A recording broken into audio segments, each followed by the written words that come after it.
To our diaspora community and the Black Americans that take the bold step to come to the motherland and explore, we appreciate you, but we also need to talk, because some of the things that you come and do on the African continent are not great. They're not allowed. You're abusing our African hospitality, and I think that it's time we have a conversation. Hello there, how are you doing? Welcome to another episode of our conversations. My name is Ondiro Oganga. I'm a business journalist by profession and a digital content creator.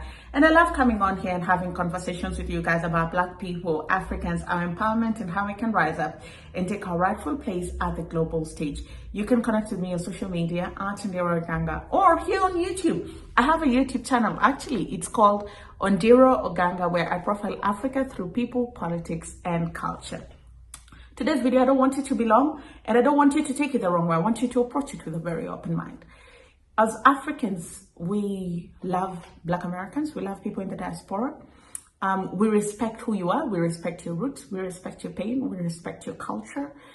We want to immerse ourselves in it. We want to understand it, but we don't cosplay with it, right?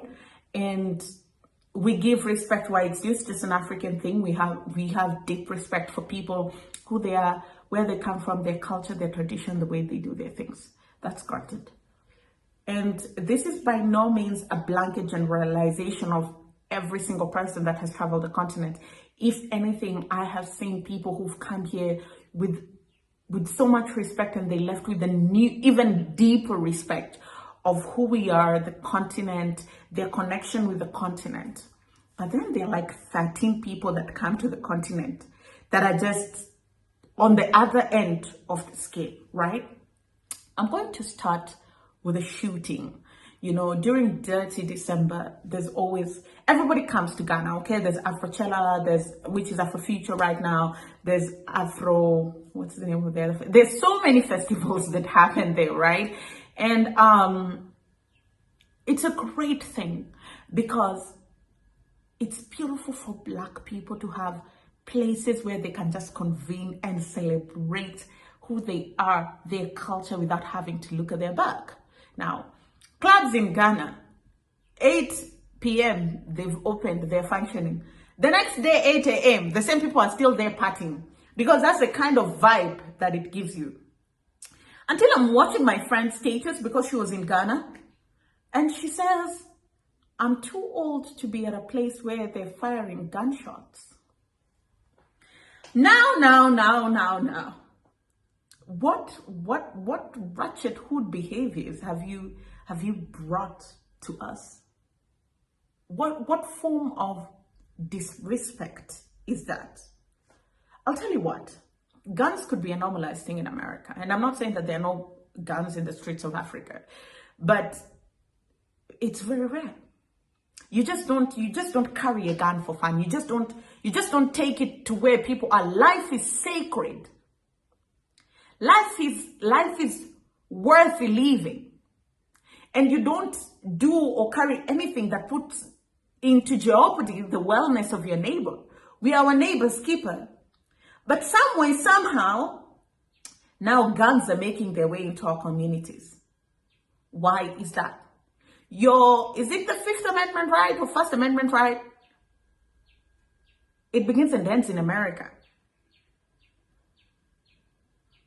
It begins and ends in America.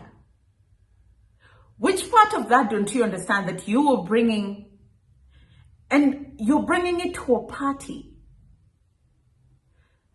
Ghana has worked very hard to have its peace, its stability, its security. It's so disrespectful to start altering the alchemy of this society. When you go to Rome, you do as the Romans do. If you had gone to the UK, you would not have done such a thing. Outside of that, I saw some sisters who were dancing in a very provocative way at the Cape Coast Castle. My sister grabbed a damn history book. Or do a quick Google search. Then you'll understand that the Cape Coast Castle is not something to make fun of or to turn it into a light-hearted moment or to turn it into a viral moment. That's history. That's heavy history That's painful history that should not be made a joke out of. There are so many parties that you could have gone to do this at, you know, and we are so happy for you to come to Ghana and feel free and want to have fun, but there's a time and a place for everything. There's a time and a place for everything. And it's so out of place to dress in that manner and go there and start dancing in the manner that these sisters were dancing. This is a place where people were held captive. They were chained for days, months, years as they awaited to be shipped into the ocean, not knowing their fate. These are people who did not have food. They did not have toilets. They did not have hope. They had nothing.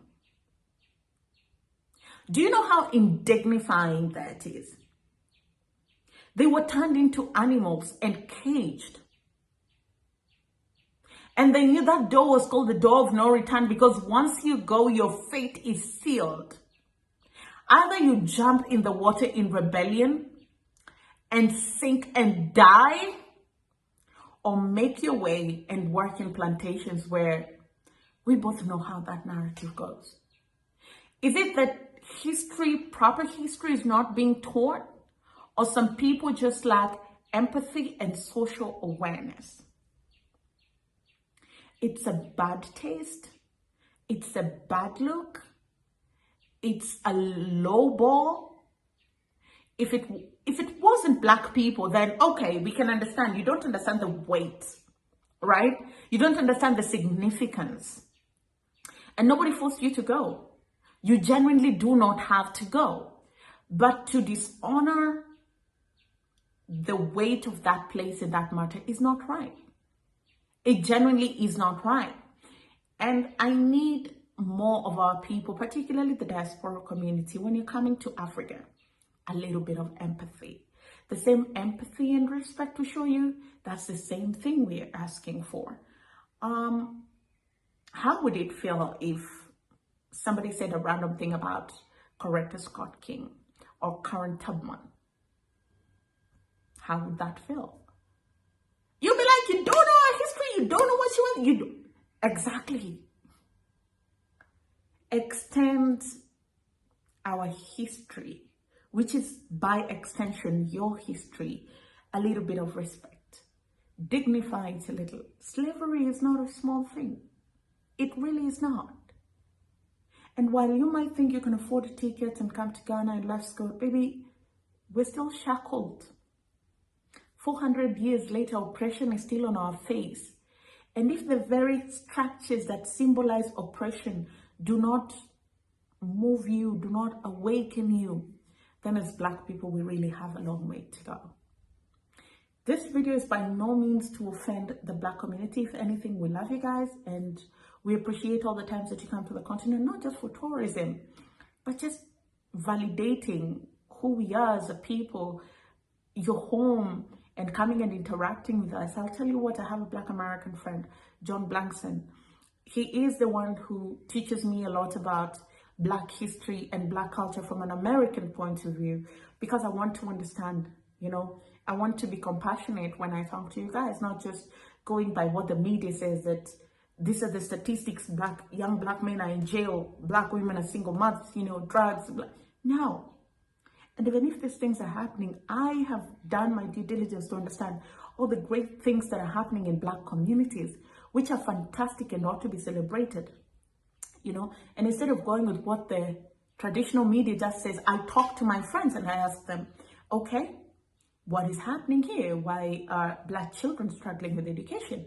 And then he'll explain to me how Black parents are making minimum wage and there's not enough money to get children into good schools or private tutoring. Black parents, because they're earning minimum wage, they have to work several jobs and they might not have ample time to be at home and parent their kids. And that's where the societal breakdown happens. And so when I see something is happening in a Black community, I approach it with empathy because I've taken the time and I continue to educate myself. I talk to Phil sometimes, he sends me material. Kellen sends me material to be able to understand. So when also the African diaspora is coming back to the motherland, please just take some time. Call me, text me, do a Google search, grab a book, just educate yourself a little so that these things can mean something to you just the way they mean something to us. Does that make sense? Let me know what you think in the comment section. And again, I always say this videos are not recorded with a tone of finality. They're meant to open a conversation, because I think as the Black community, we need to be open more. We need to have conversations more. We need to get on the same page. So that's why I always say, comment down below, let me know what you think. And I'll see you again in the next video. In the meantime, if you would like to connect with me on social media, the handle is at Ondiro Oganga, or you can come over to my YouTube channel. I actually have a YouTube channel where I profile Africa through people, politics, and culture. I'll see you again next time.